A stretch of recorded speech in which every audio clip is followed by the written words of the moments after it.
Selamat ketemu kembali di channel YouTube Sahat Tebing.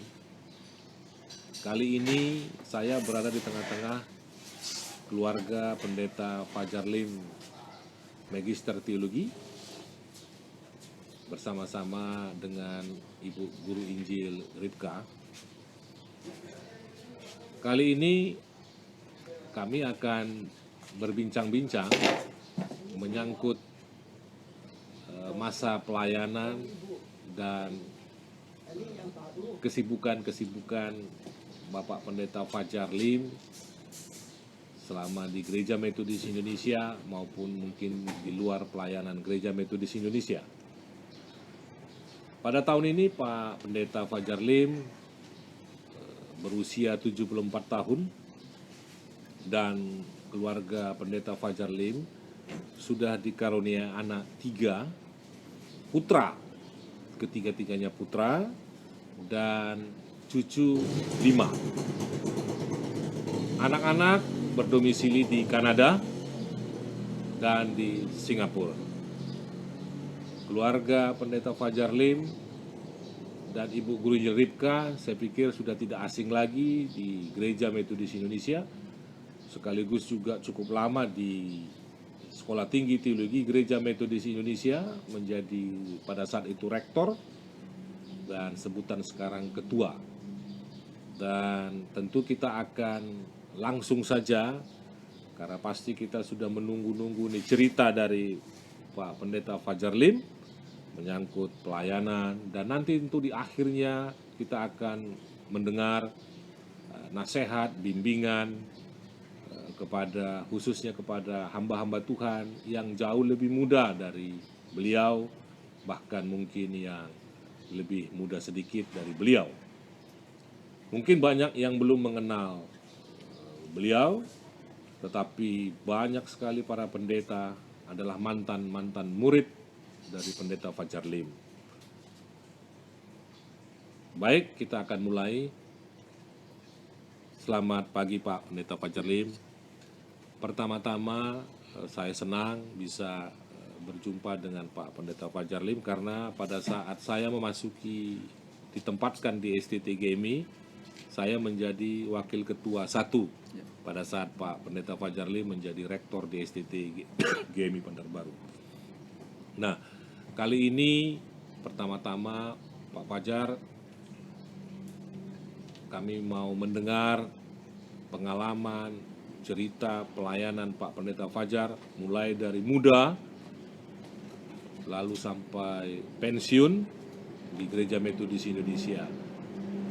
Kira-kira Pak Pendeta Fajar bisa menyampaikan cerita dan pengalaman itu. Silakan Pak Fajar.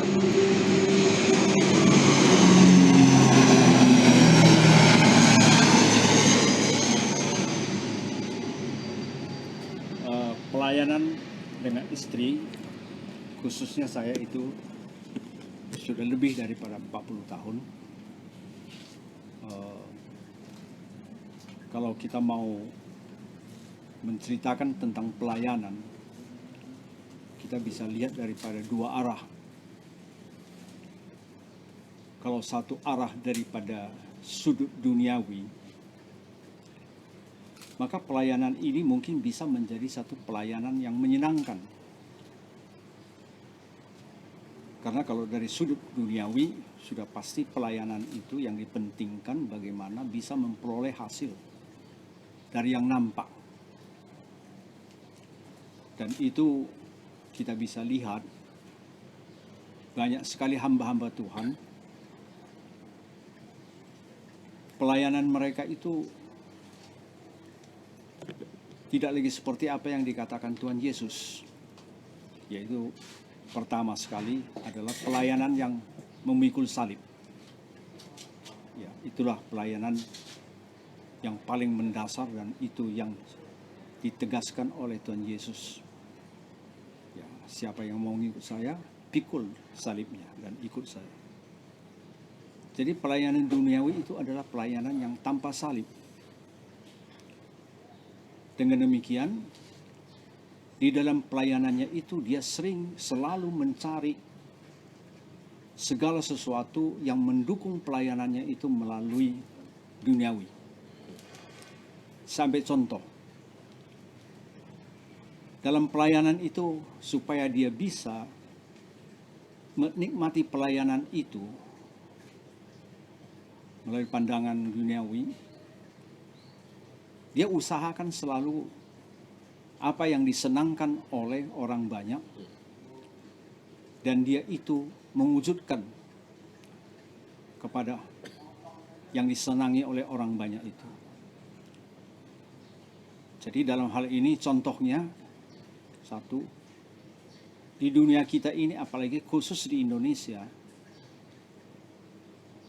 seringkali pelayanan-pelayanan itu berdasarkan daripada titelnya. Jadi kalau saya punya sudah titel yang tinggi, maka di pelayanan itu saya disukai karena saya sudah tidak seperti hamba-hamba Tuhan yang lain. Yang kedua, dalam pelayanan-pelayanan yang sifat duniawi itu, kita bisa dapat melihat itu peneguran melalui kebenaran daripada Alkitab itu tidak ada. Yang ada itu adalah sanjungan-sanjungan. Jadi dengan sanjungan-sanjungan ini, kita tahu sifat manusia. Kalau dia sudah disanjung, maka dia akan merasa senang. Dan karena dia merasa senang dan kita menyanjung dia, dianggap kita ini adalah baik dengan dia, mendukung dia. Dengan demikian, dan pelayanannya itu, dia itu tidak khawatir, dia khawatir bagaimana nanti dalam pelayanannya itu pandangannya ataupun dalam pelayanannya itu bertolak belakang dengan manusia ataupun kita katakan orang-orang yang ada di dalam gereja. Tetapi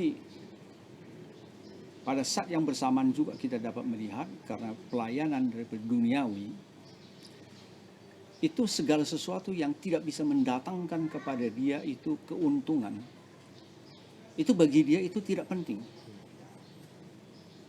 Jadi contohnya di dalam pelayanan itu, kalau dalam gereja itu ada jemaat-jemaat yang miskin,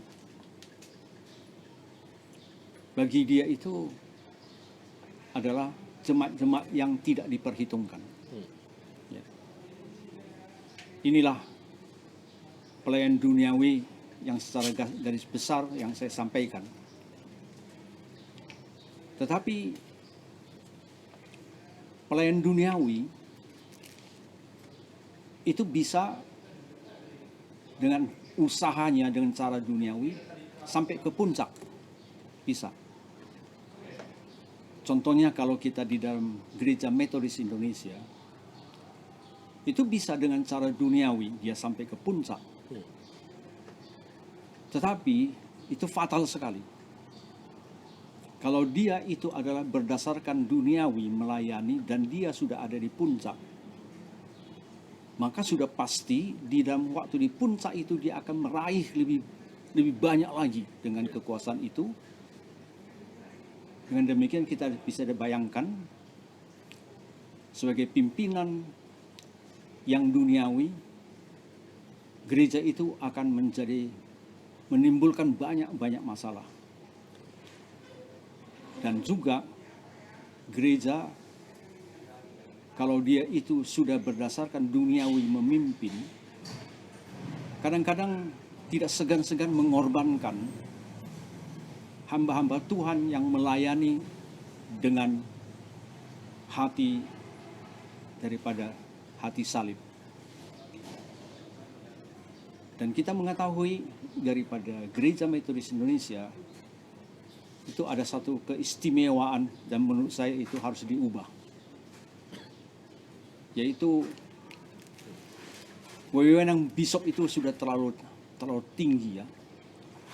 Bahkan saya boleh katakan hampir tidak ada batas. Kalau ini adalah dia itu adalah orang yang melayani salib, itu tidak menjadi masalah, akan menjadi berkat luar biasa. Karena dengan wewenangnya itu, dia mewujudkan sesuatu, dia itu akan berdiri di depan. Dia akan berkorban dulu. Dan dia itu dengan ide ataupun satu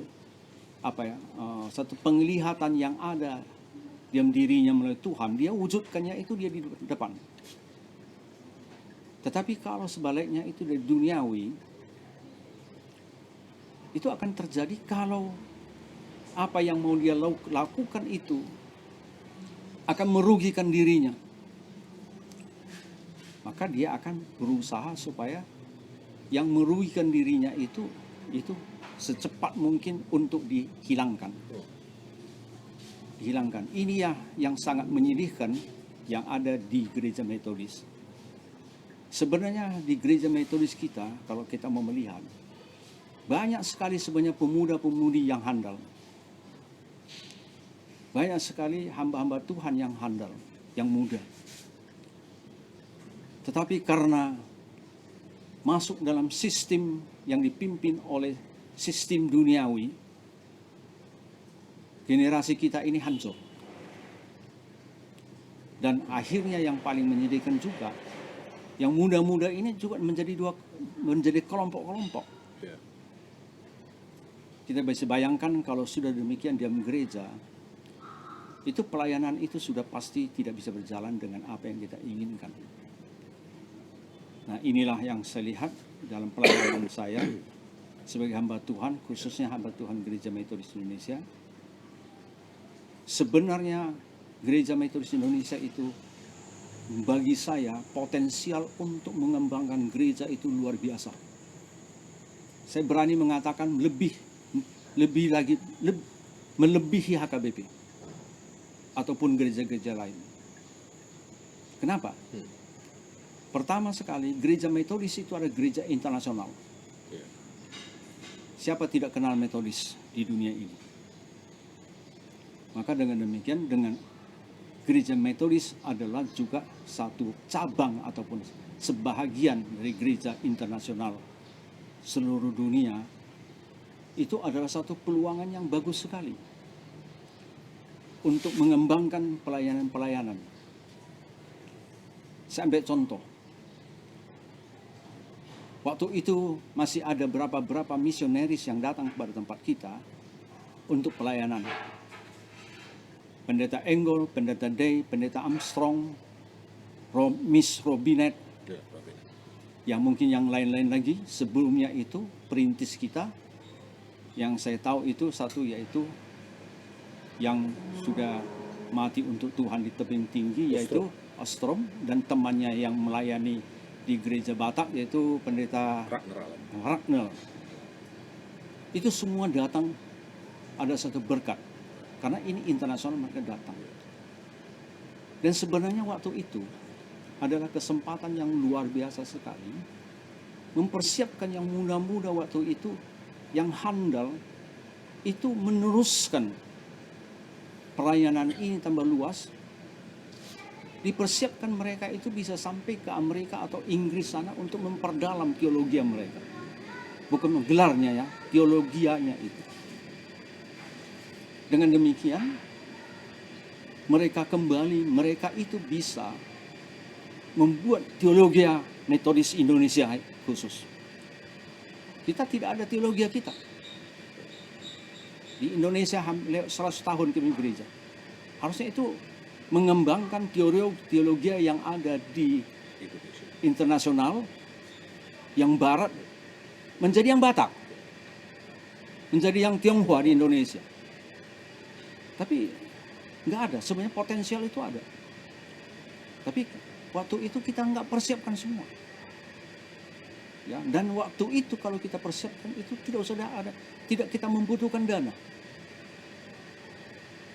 Yang penting persiapkan dengan baik, mereka pergi dan pulang mewujudkan. Jadi Pak Fajar, ketika Pak Fajar dulu masih muda dan melayani bertugas di Gereja Metodis Indonesia ini, dengan sekarang ini memang ada terasa perubahan ya? Kalau perubahan Perubahan mindset, cara melayani gitu. Maaf kalau perubahan bagi saya sekarang ini, saya tidak ada nampak gereja metodis kita sekarang mau kemana. Nggak nampak. Dan juga sebenarnya saya katakan, kita ulang-ulang terus.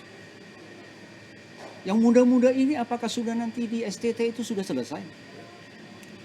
Biarin di kampung, biar di mana. Kalau bisa tahan ya sampai pensiun, nggak tahan ya sudah. Saya rasa bukan begitu. Mereka itu harus kita tanggung jawab, yang senior ini sebagai pimpinan itu bertanggung jawab pada mereka.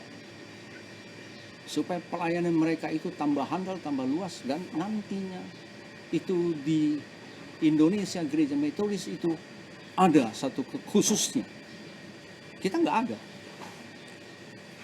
Nah, itulah yang terjadi berulang-ulang.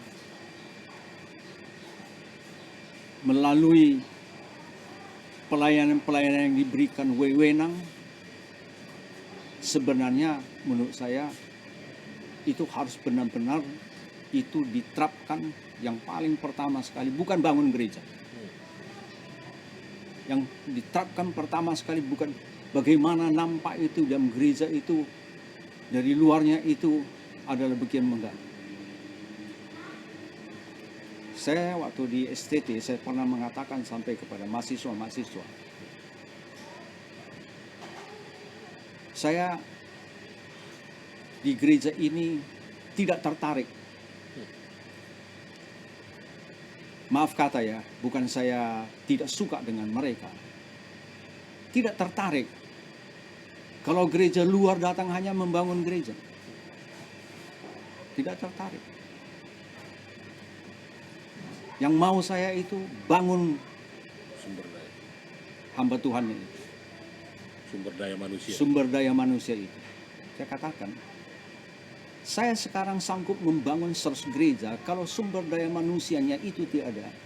100 gereja dan jadi kandang ayam itu. Karena siapa yang melayani di sana? Ya. Yang sudah melayani di sana pun nanti karena dia itu tidak mempunyai karakter yang bagus, kita tidak persepkan. Ya, pernah saya pergi waktu itu sebagai ketua, pergi ke daerah itu. Ada gereja yang kami masuk, di situ ayamnya dalam. Ini benar. Ayam ya. Ya.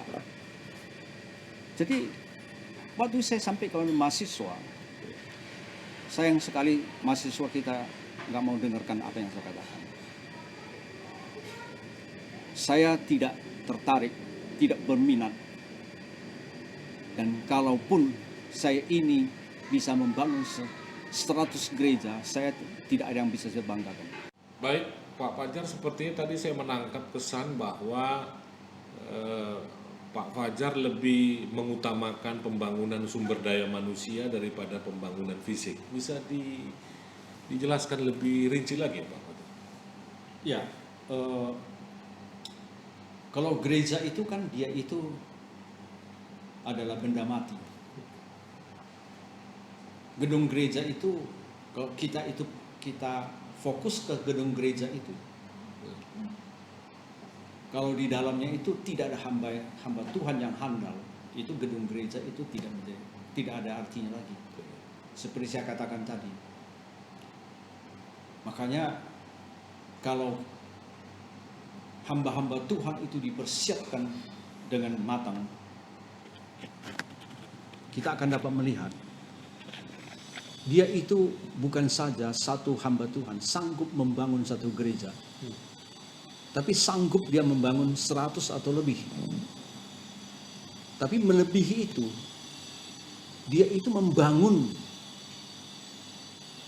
apakah dia desa, apakah dia itu di kota, membangun orang ataupun masyarakat yang ada di kota itu menjadi orang yang kenal Tuhan. Membuat manusia yang dulunya itu kehidupan tidak karuan, tidak tahu bagaimana melanjutkan, tetapi dengan hamba Tuhan yang mempunyai salib ataupun dia itu hamba Tuhan yang handal, itu bisa mengubah sifat ataupun kehidupan daripada desa itu ataupun di dalam kota itu. Dan juga kalau hamba-hamba Tuhan yang handal, sudah pasti gereja kita itu menjadi gereja yang terus maju. Ini yang penting sekali, yang jangan kita balikkan. Karena ada hal-hal yang tidak bisa kita balikkan. Kalau kita balikkan itu bisa kacau kali. Contohnya waktu saya di SD, waktu belajar menghitung, itu di dalam satu hitungan itu ada tambah, ada kurang, ada kali, ada bagi. Jangan coba-coba ditambahkan dulu atau kurangkan dulu baru dikalikan. Hancur semua. Jadi jangan coba-coba kita melalui pembangunan gereja atau yang kita lihat dari yang dunia yang gitu. Kalau itu sudah ada, kita rasa nanti sudah pasti gereja maju. Saya tidak berani mengkritik siapapun. Dan saya tidak berhak mengkritik. Tapi kita tahu suatu saat waktu itu begitu gencarnya kita mengabarkan Injil ke Tanah Karo. Sekarang hasilnya di mana? Kita jangan salahkan Bishop Hasitorus. Ya, saya rasa itu orang yang hanya menyalahkan Bishop Hasitorus itu tidak benar. Tetapi yang sekeliling orang Bishop Hasitorus waktu itu, harusnya kalau mereka itu adalah hamba Tuhan yang handal, hamba Tuhan yang bervisi, hamba Tuhan yang tegas bersalin, akan mengatakan, oh kalau begitu bagaimana nanti kemudian hari? Ini bagaimana? Makanya saya katakan tadi, di metodis ini, wewenang seorang pimpinan tinggi sekali, tetapi wewenang itu kalau disalahgunakan bisa berbahaya. Oke, yang kedua. Kan saya tadi katakan, gereja metodis kalau benar-benar kita tangani dan berdasarkan Alkitab dan berdasarkan salib, itu akan melampaui HKBP. Saya sudah katakan itu. Yang kedua, kenapa? Sebenarnya kalau kita lihat ke belakang, hampir 20 tahun yang 20 tahun yang lalu ataupun hampir 30 tahun yang lalu, ada satu keistimewaan gereja metodis, khususnya gereja-gereja yang berbahasa Tionghoa. Ya. Karena gereja metodis yang ada di Indonesia itu, kalau yang gereja yang berbahasa Tionghoa itu ada hampir di mana ada gereja, di mana ada sekolah. Maka dengan demikian, sekolah itu sebenarnya itu ada dua fungsinya. Artinya itu bibit-bibit ikan itu dimasukkan ke kolam itu. Dari TK sampai SMA. Saya nggak yakin kalau kita benar-benar itu menangani, bergumul dengan Tuhan untuk menangani supaya mereka itu menjadi anak Tuhan, akan gagal. Saya nggak yakin. Saya nggak yakin kalau kita mau kerjakan apa yang Tuhan ingin kita kerjakan itu akan gagal. Tapi coba kita tanya sekarang. Mungkin ratusan ribu sudah murid-murid yang kita hasilkan. Ada berapa banyak yang sekarang itu dalam gereja itu meneruskan misi kita? Yang kedua, sebenarnya sekolah-sekolah ini banyak sekali mendapatkan uang waktu itu. Sampai berapa persen benar-benar itu dipergunakan bermisi? Sampai berapa persen bermisi? Sebenarnya itu adalah satu potensial yang ada pada kita di Indonesia ini yang tidak ada pada gereja yang lain ataupun sulit dicari. Tambah lagi dengan itu siapa tidak kenal? Saya rasa tidak ada orang yang tidak kenal. Kalau bukan USU, kedokterannya lagi khusus. Sudah itu sastra bahasa Inggrisnya.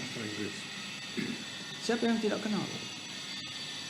Tapi sekarang di mana? Kenapa sampai bisa begitu? Karena kita tidak menangannya itu semua menurut kehendak Tuhan. Dan tidak memikirkan semua berkat yang Tuhan berikan melalui sekolah ataupun sekolah tinggi kita itu harus diutamakan bagaimana melalui apa yang diberikan Tuhan untuk pengabaran Injil.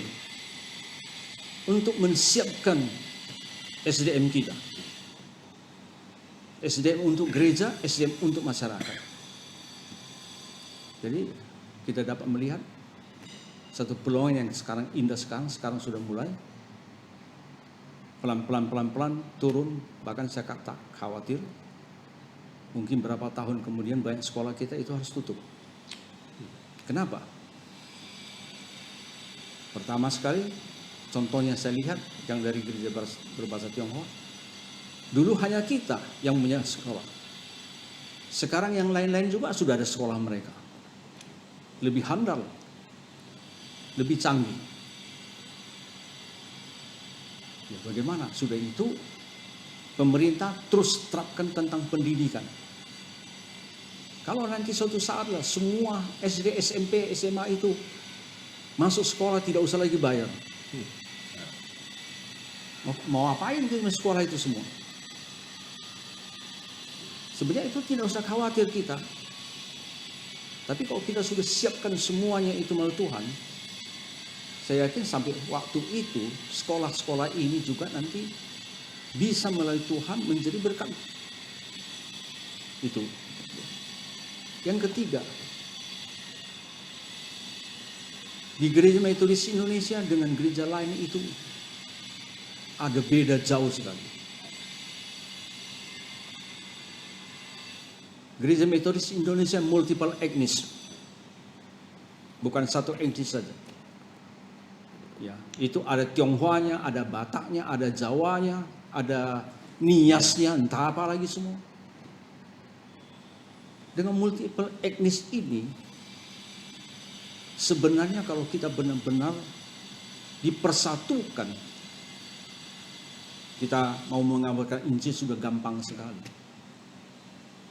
Karena dengan etnis ini kita bisa terus tobros ke banyak daerah-daerah dengan bahasa-bahasa yang ada pada kita. Artinya dengan multi etnis ini menjadi kekuatan ya? Ya, satu kekuatan. Jadi saya ambil contoh dan juga saya pernah sampaikan ke mahasiswa. Saya bilang di gereja ini itu ada suku orang kita Batak. Itu jiwa penobrosnya itu luar biasa. Ya. Kalau di Kalimantan itu dulu nggak ada orang Batak, asal ada orang Batak ke sana tidak lama nanti kampung Batak sudah ada. Ya. Itu jiwa penobros itu, jiwa merantau mengombros itu. Jiwa ini sangat penting sekali untuk pengabaran Injil. Sudah itu orang kita Tionghoa. Ya. Di kota kecil itu dimanapun mereka berada, kalau sudah ada di sana dia itu ekonominya lah kuat. Nah, mau bilang apa? Ini talenta. Ya. Kalau kita Tapanuli sana itu ada 1-2 orang kita Tionghoa di sana. Ya, Pak Frans. Pak Frans, ya. Orang Tionghoa ke sana itu mau bahasa Batak pun nggak masalah dia. Bisa dia masuk. Tetapi yang paling utama kita dapat lihat dia bisa berkembang dengan bisnisnya. Kalau ini 2 etnis ini dijoinkan menjadi satu kekuatan, itu luar biasa. Belum lagi yang suku-suku etnis yang lain yang juga ada talenta lain. Tapi sayang sekali ini tidak dimasukkan, ini tidak digodok sedemikian rupa. Kenapa? Apa sebabnya itu Pak? Mengapa itu tidak digodok? Kalau mau tanya saya apa sebabnya, itu sebenarnya kita mau lihat daripada 2 arah. Terus terang ini tanda kutip, kadang-kadang juga ada. Seringkali kita lihat orang Tionghoa, kita nggak lihat dia orang Tionghoanya. Ini pasti banyak uangnya. Jadi kalau saya sudah berteman dengan orang Tionghoa, wah saya bisa dapat uangnya. Ya, ini tanda kutip, bukan semua ya. Iya. Ya. Sudah itu kita lihat orang Batak kita sampai dimanapun kebatakannya dia harus keluar. Ya, jadi itu nggak salah, tapi kadang-kadang nggak match gitu. Jadi itu sebenarnya kita harus belajar, kita harus bagaimana ditata sedemikian rupa itu menjadi satu kekuatan. Untuk apa? Untuk menjadi kesatuan itu. Nah, Pak Fajar yakin itu jika ini menjadi satu kekuatan, maka apa tadi yang menjadi misi tadi, pekabaran Injil, lalu tadi ada saya catat bagaimana membantu pelayanan bagi yang miskin, itu bisa terjadi ya Pak ya? Sudah pasti itu akan terwujud, ya, sudah pasti akan terwujud. Ya, karena bagaimanapun kalau kita sudah dalam pimpinan Tuhan, kita melayani menurut kehendakan Tuhan, Tuhan tidak akan mengabaikan kita. Dan juga sudah pasti kita lihat juga dalam ajaran Alkitab, ya, perhatikanlah yang janda-janda. Yang dimaksudkan perhatikan sini yang bagaimana membantu mereka supaya tidak kekurangan. Anak-anak yatim piatu. Itu Alkitab jelas mengatakan. Nah, sudah itu juga Tuhan Yesus mengatakan pada kita, pergilah. Artinya kalau engkau ada di Israel ataupun engkau ada di Yahudi sana, Yudea sana, pergilah sampai ke Eropa sana untuk pengabaran Injil. Nah, maka saya katakan yakin karena kita lihat Paulus. Paulus mengabarkan Injil selalu kita lupa. Dia juga memerlukan dana yang besar sekali loh. Ya. Makanya ada mengumpulkan. Ya. Kalau enggak bagaimana dari satu tempat ke tempat lain gitu. Kan harus mengumpulkan dana yang besar sekali. Sudah pasti dengan demikian apa yang dilakukan Paulus pengabaran Injil melalui Tuhan, Tuhan menyediakan semua itu. Ini yang kita lihat, yang sedang kita hadapi di dalam gereja kita. Jadi selanjutnya dalam pengalaman pelayanan saya, yaitu mungkin salah nggak salah saya nggak tahu. Karena kan setiap tahun itu kita katakan siap untuk dipindahkan. Memang kita siap. Tapi saya rasa itu jangan menjadi satu kekuatan mengatakan kau harus siap dipindahkan. Gak bisa macam-macam. Saya ambil contoh. Saya melayani dalam satu gereja. Baru 1 tahun. Mulai pelajari, mulai bagaimana caranya mengembangkannya, membuat program dan lain-lainnya yang mendekati. Tahun depan sudah dipindahkan. Jadi kapan kita bisa menyiapkan program untuk diwujudkan, bagaimana, kapan kita bisa itu dengan jemaat itu disatukan, satu hati itu disatukan untuk mewujudkan apa yang kita inginkan. Maka sebenarnya menurut saya dalam mutasi di gereja metodis itu bukan nggak siap kita pindahkan setiap tahun. Tapi alasan pemindahan itu harus bertanggung jawab pada Tuhan. Ya, jangan karena tidak lagi senang dengan dia, pindahkan. Karena dia kritik saya nggak bisa terima, saya pindahkan. Karena pandangannya nggak sama, saya pindahkan. Sebenarnya menurut saya, orang yang banyak kritik kepada saya pelajari dan kalau dia benar, saya akan mengangkat dia menjadi DS. Kalau yang selalu datang kepada saya, Pak Fajar, engkau sekarang pimpin, ini Pak Fajar baik, ini sudah lakukan baik, ini Pak. Maka saya angkat DS itu nggak benar. Muji-muji ya. Ya. Ini perlu sekali pada saya. Kita nggak tahan kritik yang sehat. Nah, sudah itu mau pindah, alasannya adalah ini nggak ada alasan. Nah, saya pernah dengar nggak benar, tahu benar atau tidak saya begitu jelas. Tapi menurut saya juga mungkin benar juga. Ada DS yang mengatakan nasibmu di ujung pena saya.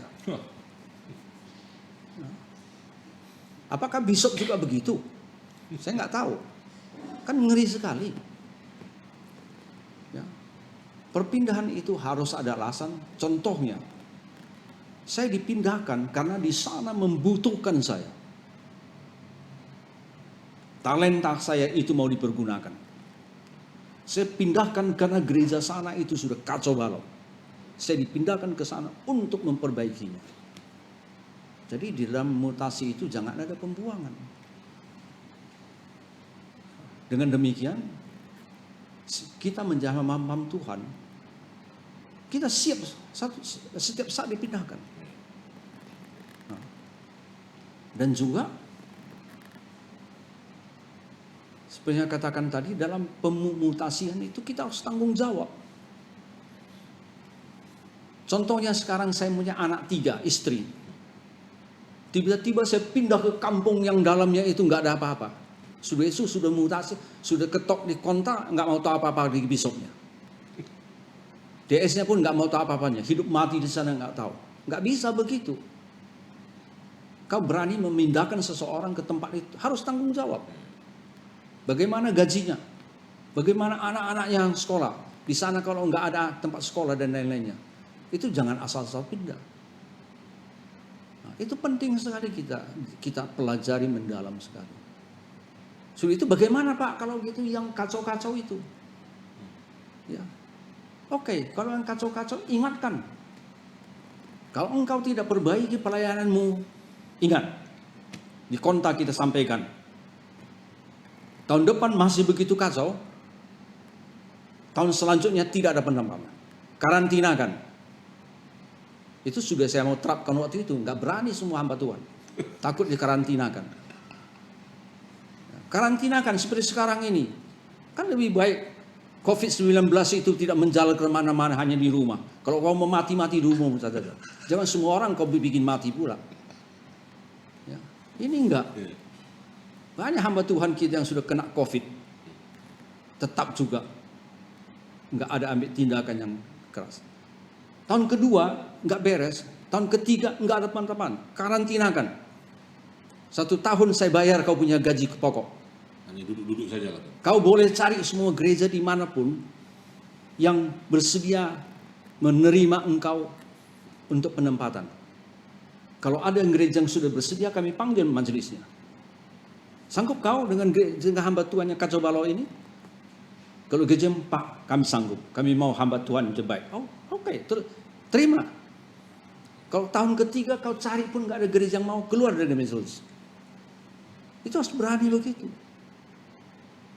Ya, makanya kita lihat kadang-kadang kita punya wewenang kedudukan tinggi karena sudah berhubungan dengan famili, apapun nggak tahu, sampai gereja, uang gereja pun nggak tahu kemana semua, masih diterapkan kan? Itu nggak bisa begitu. Kita harus ada ketegasan di sini.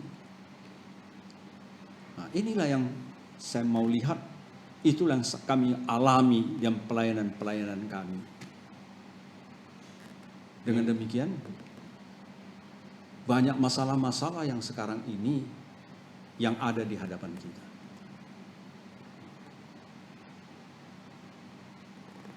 Kalau mau tanya saya lagi, dalam keadaan yang begitu, bagaimana kita melanjutkan pelayanan kita ke depan? Ini menjadi pertanyaan harusnya kepada semua hamba Tuhan.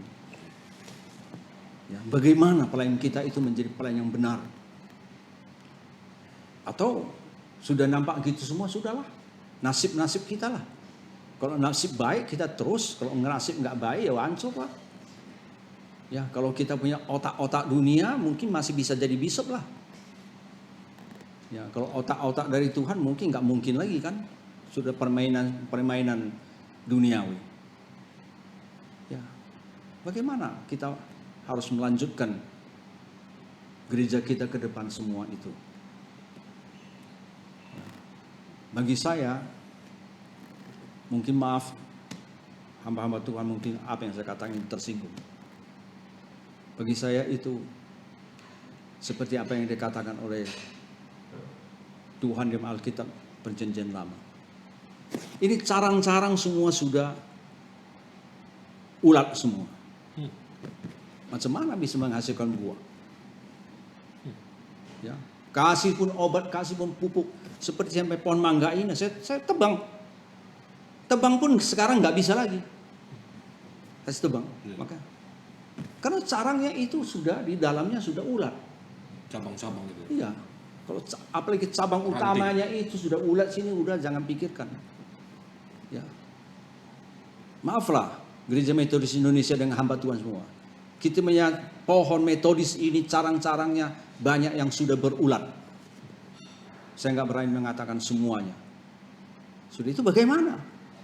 Kembalilah kepada Alkitab, potong aja.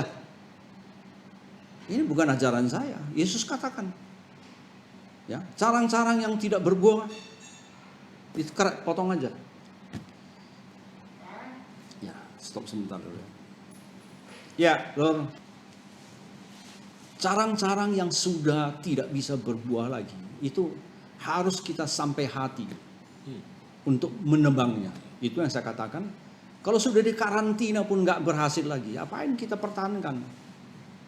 Ya, kalau perlu menurut hukum yang ada di Indonesia, hukum Depnaker apa-apa, kita bayar. Oke, dari mulai tahun ini engkau keluar metodis. Menurut hukum Indonesia itu kami harus pasangannya berapa? Bayar. Ya, kita juga tidak mau kita di sini yang harus kita buat kita tidak buat. Sudah itu yang saya katakan Perjanjian Lama, maka itu kalau nggak salah di Yesaya itu ada, bisa cari. Itu pohon itu ditebang. Tinggal apanya? Tungkulnya yang bawah. Disitulah tumbuh tunas-tunas yang baru. Tunas-tunas yang tidak ada terkontaminasi dengan ulat-ulat. Dan itulah yang tumbuh itu akan menjadi lagi carang-carang yang subur, carang-carang yang menghasilkan buah banyak. Sekarang gereja metodis berani potong apa enggak? Nah, itu persoalannya kita sekarang ini. Kalau mau ke depan dengan baik. Sudah itu, kalau mau ke depan dengan baik, saya hanya minta kepada yang muda-muda, janganlah tergoda. Waktu pemilihan bisop main di dalamnya dengan cara duniawi. Ya. Ada yang berani mengatakan pemilihan bisop kita sudah berapa kali itu di dalamnya tidak ada permainan. Ada berani mengatakan enggak ada.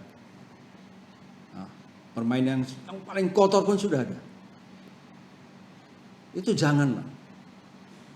Bisop itu adalah kita pilih karena dia itu adalah hamba Tuhan yang bertanggung jawab pada Tuhan.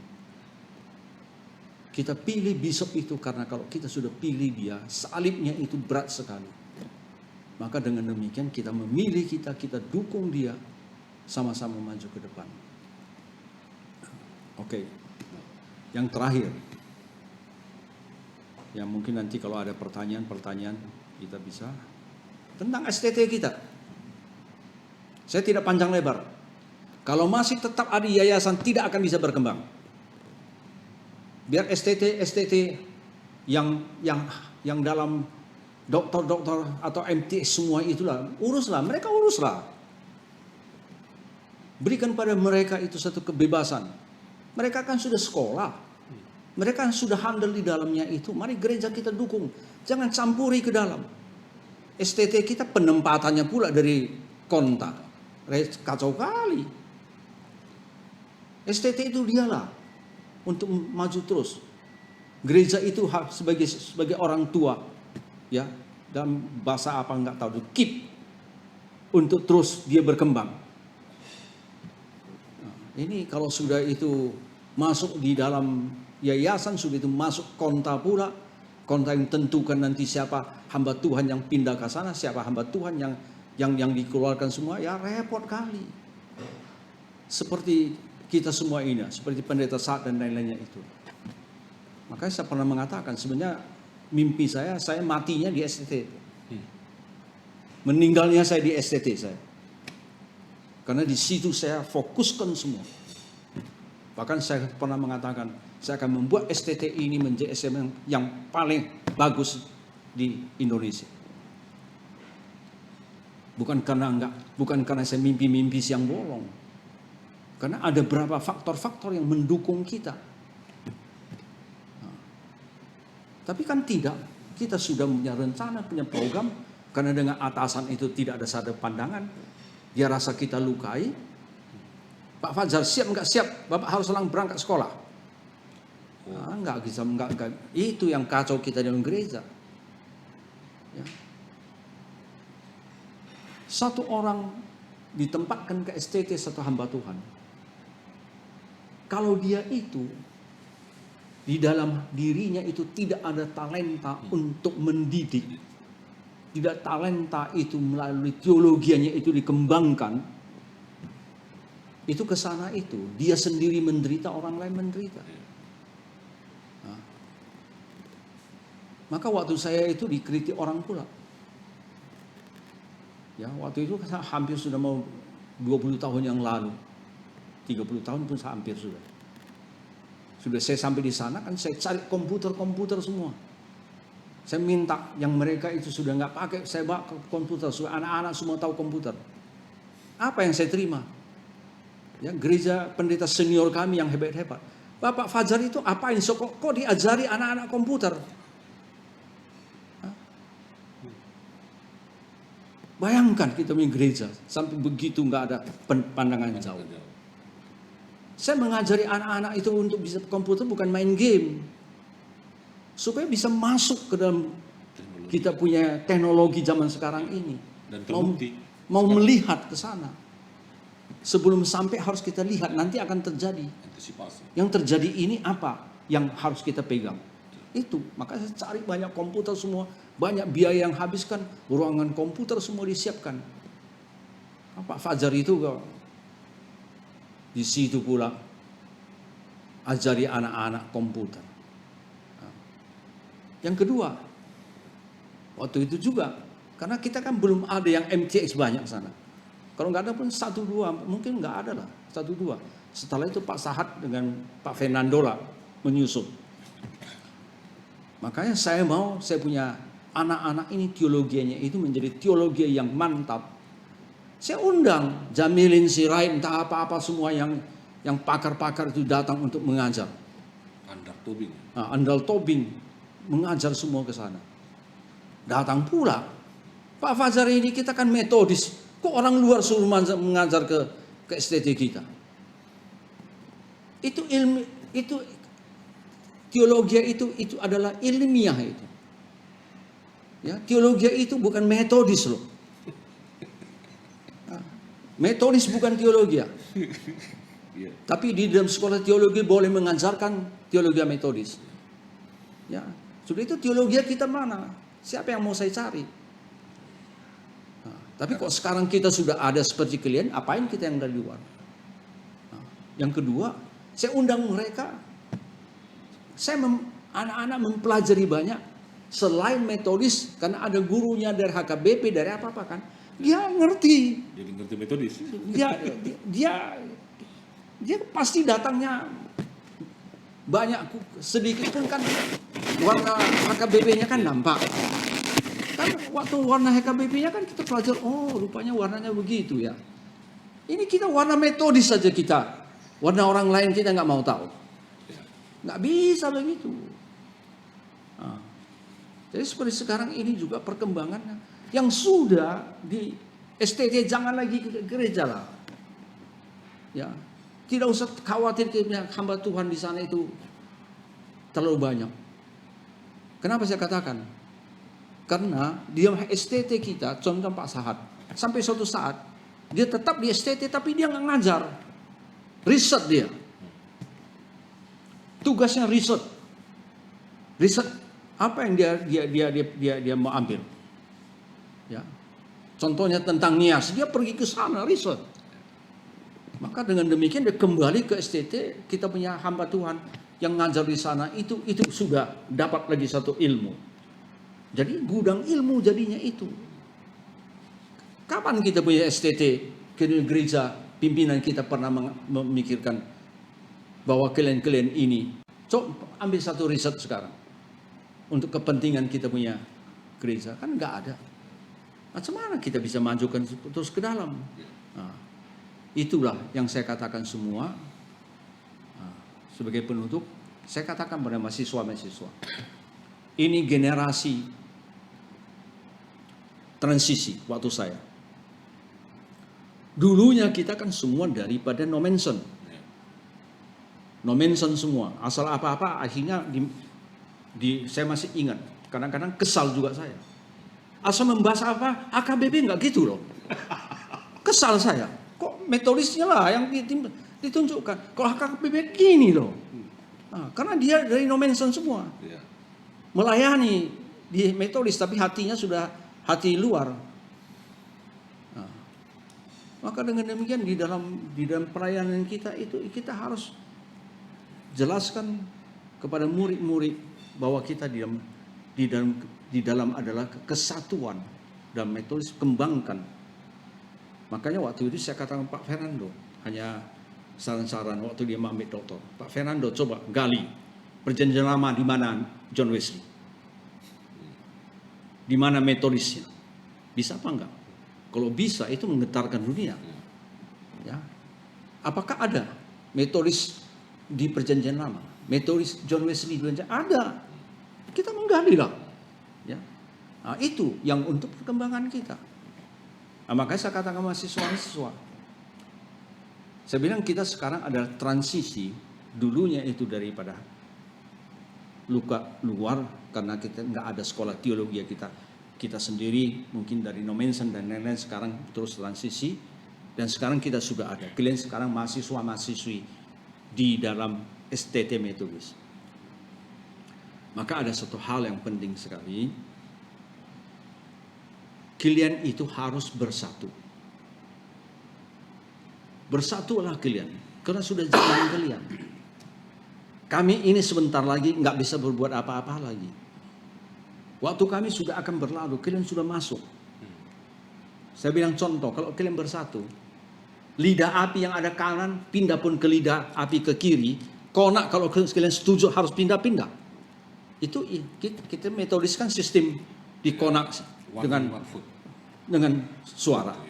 Ya. Itu bahaya sekali loh. Tapi itu juga suatu berkat luar biasa. Ya. Tapi inilah saya bilang harus bersatu semua. Dengan demikian di zaman kalian pasti ada, zaman kalian itu pada zaman kami nggak ada. Kembangkanlah kalian di zaman kalian. Kami nggak bisa ikut lagi. Ya, kami hanya mungkin pengalaman apa-apa.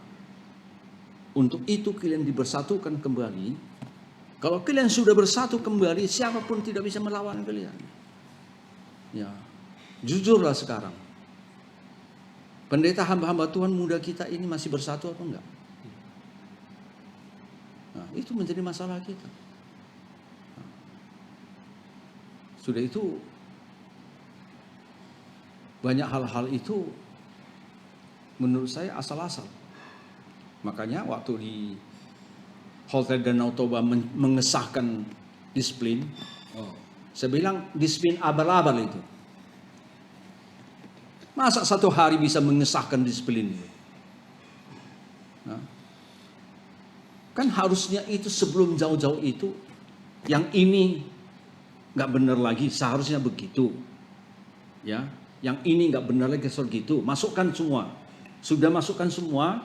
Ini nantinya waktu mau pengesahan disiplin, dulunya ini sudah mempelajari dan ini alasannya ini, maka sekarang itu harus umpamanya kembali ke disiplin sebelumnya. Tapi ini sudah kami pelajari semua.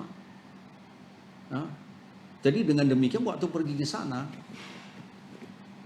untuk mengesahkan, itu mengesahkan apa yang benar-benar kita tahu dan kita bertanggung jawab. Maka waktu itu saya nggak mau. Ya. Artinya kalau saya mengesahkan disiplin itu, saya setuju disiplin itu. Menurut saya nggak ngerti. Saya nggak tahu apa di dalam. Bagaimana saya sahkan? Ya, kumpul jam 8. Jam 10 belum mulai. Sore sudah pulang. Nggak bisa. Makanya yang muda-muda ini, lihatlah ini semua. Kalau kalian bersatu, itu bisa kalian katakan, nggak bisa, nggak sah itu. Nggak begitu jalannya. Tapi kan kita semua ikut-ikut aja. Ya, pokoknya udahlah, datang, pulang. Nah, saya sangat harapkan, tapi apakah itu masih memungkinkan? Enggak. Betapa rindunya saya melihat gereja metodis kita ini. Itu tumbuh generasi baru itu, di carang-carang baru itu, menghasilkan buah-buah yang lebat. Masih ada kesempatan itu atau tidak? Menurut saya ada. Selama kita mau kembali pada Tuhan. Nah, inilah. Saudara-saudara sekalian, wah, saya generasi yang lebih muda dari Pak Fajar, selisih umur kami udah 25 tahun. Saya dari tadi merasakan tamparan-tamparan, dan sekaligus sebetulnya tamparan itu adalah tamparan saya, yang sekaligus mengingatkan kita semua generasi muda yang jauh lebih muda dari Pendeta Fajar Lim, agar mereposisi kembali panggilan kita, agar bisa mendefinisikan ulang kembali sebetulnya tugas kita ngapain di tengah-tengah dunia ini. Saya mencatat ada banyak hal yang disampaikan oleh Pak Pendeta Fajar di dalam pengalaman-pengalamannya selama di Gereja Metodis Indonesia. Antara lain yaitu bagaimana ada pengembangan sumber daya manusia, SDM, kualitas daripada hamba-hamba Tuhan. Lalu yang saya catat juga adalah apa yang disampaikan dari pikiran-pikiran, buah pikiran dari Pak Pendeta Fajar, yaitu bagaimana manajemen yang modern di dalam sistem bergereja kita ini. Manajemen yang terbuka, manajemen yang transparan, manajemen mengelola organisasi. Lalu yang saya catat ketiga juga, dan ini juga penting sekali, tadi digarisbawahi oleh Pak Pendeta Fajar, yaitu bagaimana gereja, khususnya Gereja Metodis Indonesia, melakukan pekabaran Injil yang pernah dulu pada era Bishop Sitorus juga sangat kuat. Nah, pekabaran Injil yang menyasar seluruh masyarakat, membantu yang miskin, memberitakan kabar sukacita, kabar keselamatan, bahwa Yesus adalah juru selamat. Dan juga saya mencatat bahwa bagaimana Bapak Pendeta Fajar Lim tadi juga memberikan stressing pada lembaga pendidikan STT ini, agar ini dikelola dengan baik, agar ini dimanfaatkan sebaik mungkin karena sumber daya sudah cukup, sehingga apa yang dimimpikan, apa yang diharapkan oleh Pak Pendeta Fajar tadi, karena beliau cukup lama di STT, ini bisa menjadi kenyataan. Karena Sekolah Tinggi Teologi Gereja Metodis Indonesia ini merupakan sebuah pusat studi ilmiah, pusat studi teologi, di mana terjadi proses transformasi pengetahuan. Itu yang bisa saya tangkap tadi. Jadi juga bagaimana soal mutasi, maunya semua juga punya alat ukur lah, standar lah. Itu yang tadi sebetulnya di dalam manajemen tadi, manajemen pengelolaan. Saudara-saudara sekalian, dari pengalaman yang sudah disampaikan oleh Bapak Pendeta Fajar Lim ini mengingatkan kita kembali akan posisi kita saat ini. Mau kemana gereja ini? Mau kemana khususnya Gereja Metodis Indonesia ini? Itu tadi yang bisa kita dengar bersama tadi apa yang disampaikan oleh Pak Pendeta Fajar, dan informasi dan perkataan yang sangat kritis, yang bagi saya yang lebih muda sangat tajam buat saya, menusuk ke jantung saya. Ini kalau jantung ditembus ya tinggal mati saya. Nah, tetapi saya memahami betul Pak Pendeta Fajar punya cita-cita dan harapan, karena saya juga cukup lama bekerja sama dengan beliau. Saya pernah menjadi wakil ketua 1 ketika Pak Fajar menjadi rektor di STT GEMI, dan memang pada saat itu beliau tidak pernah mengintervensi. Beliau hanya memberikan saya mau ini, lalu kami menerjemahkan bagaimana agar harapan dan cita-cita visi dari Pak Pendeta Fajar pada saat itu terwujud. Maka kami yang lebih muda pada saat itu antara lain saya, lalu Pendeta Sabam Tobing, Pendeta Fernando Sibarani, dan kawan-kawan yang lain, ya harus menerjemahkan bagaimana visi itu bisa terjadi. Dan beliau tidak pernah memarahi kami pula memang pada saat itu, malah Pak Pendeta Fajar memberikan keleluasan bagi kami untuk berimprovisasi. Pak Fajar, sebelum kita menutup percakapan ini, saya khususnya dan mungkin para pendengar sekalian akan ingin mendengarkan semacam closing statement, pernyataan singkat dari Pak Pendeta Fajar. Apa yang menjadi harapan, cita-cita Bapak bagi gereja kita, khususnya gereja Metodis Indonesia ini ke depan, dalam kalimat yang pendek? Mungkin izinkan saya sebagai penutup satu kesaksian. Saya bisa rasakan kita hamba-hamba Tuhan dalam pelayanan ada satu yang ditakuti, yaitu kalau ditempatkan di tempat-tempat yang di dalamnya itu tidak surplus, maka bagaimana dengan anak-anak, bagaimana dengan kehidupan sehari-hari. Maka dengan demikian, karena ini selalu membayangi, membuat kita kadang-kadang lemah, ataupun kadang-kadang kita tidak bisa lagi menghadapi, kita coba cari jalan keluar duniawi. Maka waktu kami masih muda dalam pelayanan, masih guru Injil, anak-anak masih kecil, masih 2 waktu itu anak, itu ada hamba Tuhan senior dan istrinya berbincang-bincang dengan istri saya. Dia panggil nama dari istri saya, dibilang, kalian melihat kami kan sepertinya agak heran gitu. Karena selain pelayanan, kami masih berbisnis ini. Mungkin menurut kalian itu enggak benar ya. Tapi dia bilang, kalau engkau tidak dengan begitu, jangan harap anakmu bisa sampai sekolah tinggi. Jangan harap gaji gereja bisa sampai anakmu berhasil. Dan itu benar. Dan memang waktu itu saya berpikir-pikir benar juga, kalau gitu saya harus cari usaha-usaha lain.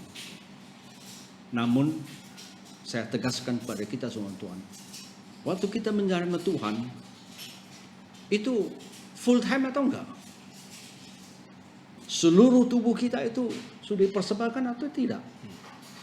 Kalau sudah, kita tidak berhak lagi di luar pelayanan itu cari bisnis untuk diri sendiri. Ya, maaf katalah, mungkin nanti sudah dengar ini banyak hamba Tuhan akan caci maki saya. Sibuk pergi cari kebun kelapa sawit. Apain itu semua? Sibuk lagi, kalau bisa melihara udang, sibuk lagi ke sana. Maka waktu itu saya berpikir-pikir, saya katakan kepada istri, tidak. Kalau anak saya pun tidak bisa sampai sekolah SMA, itu tanggung jawab Tuhan. Karena itu saya sudah serahkan saya dengan anak, dengan semuanya Tuhan. Ya. Saya tidak boleh di luar itu mencari jalan keluar untuk kepentingan diri sendiri. Tidak. Bagaimana menderitanya kami juga harus ikut. Maka para hamba Tuhan muda-muda, jangan takut khawatir. Anak-anak kalian itu nanti tidak menjadi manusia, jangan takut. Karena kami menjadi hamba Tuhan, kami pelayan di gereja Tionghoa itu nggak sampai 2-3 tahun. Lebih banyak STT. Gaji saya lebih kecil daripada gaji murid saya yang sudah tamat melayani di gereja Metodis Tionghoa. Nggak bisanya. Makanya waktu kontak itu Pak Dolok sebagai bishop, dia tanya langsung. Tujuannya apa saya nggak tahu. Pak Fajar, kok bisa anakmu semua sekolah di luar negeri? Karena menurut dia nggak mungkin. Jangankan 3, 1 pun nggak mungkin. Saya bilang saya pun nggak tahu. Cuma saya tahu setia kepada Tuhan, Tuhan yang ngatur semua. Ya, semuanya dan berhasil. Dan saya tidak menyombongkan diri. Di antara 3 ini semuanya itu takut pada Tuhan, dan 1 setelah selesai sekolah di Amerika, bagian psikologi, pulang dia dan belajar 1 tahun di bahasa Mandarin. Saya pikir ini nanti bagaimana dia perkembangannya ini. Tahu-tahu dia sudah masuk STT Teologi di Trinity mau menjadi hamba Tuhan. Apa nggak terkejut saya? Sudah ke Amerika sana, orang pun bodoh. Waktu dia mengatakan dia mau menjadi hamba Tuhan, pacarnya pun tinggalkan dia. Ya, kan sudah sampai Amerika, itu masa depan itu kan luar biasa. Tapi kami syukur, kami tidak pernah mengatakan pada anak-anak kami, kau harus jadi hamba Tuhan. Pilih yang tentukan. Maka waktu dia masuk STT di Trinity, akan terkejut kami. Maka dia bilang di dalam kesaksiannya, kalau lihat pelayanan bapak mama saya nggak mau jadi hamba Tuhan. Bahkan menjadi orang Kristen pun nggak mau, begitu menderitanya pelayanan itu. Makanya saya bilang itu pelayan salib. Menderita bukan untuk saya, untuk orang lain, untuk Injil. Tapi selanjutnya dia katakan, tetapi di dalam sekian lama hamba orang tua saya itu menjadi hamba Tuhan, saya nampak Tuhan ada di tengah-tengah mereka. Melebihi semua. Untuk itulah saya menjadi hamba Tuhan.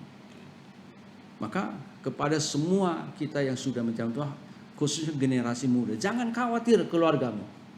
Jangan khawatir dengan anak-anakmu. Kalau engkau melayani setia, bahkan orang karena bencinya itu mau menempatkan engkau ke tempat yang tidak layak terima, dan itu akan menjadi berkat luar biasa. Ya, ini saya harapkan, dan kalau ini kalian sudah bisa menghadapinya, maka kalian serasa sudah tidak menjadi masalah besar. Terima kasih. Terima kasih Pak Pendeta Fajar Lim. Saudara-saudara sekalian, akhirnya selesailah sudah bincang-bincang kami dengan Pak Pendeta Fajar Lim. Semoga apa yang disampaikan oleh Pak Pendeta Fajar Lim bisa menginspirasi kita, mengingatkan kita, mencambuk kita, khususnya para generasi muda, hamba-hamba Tuhan dalam pelayanan-pelayanan di gereja, khususnya di gereja Metodis Indonesia. Mari kita ikuti teladan dan pengalaman beliau. Kiranya Tuhan menolong dan menyertai kita selalu. Tuhan memberkati.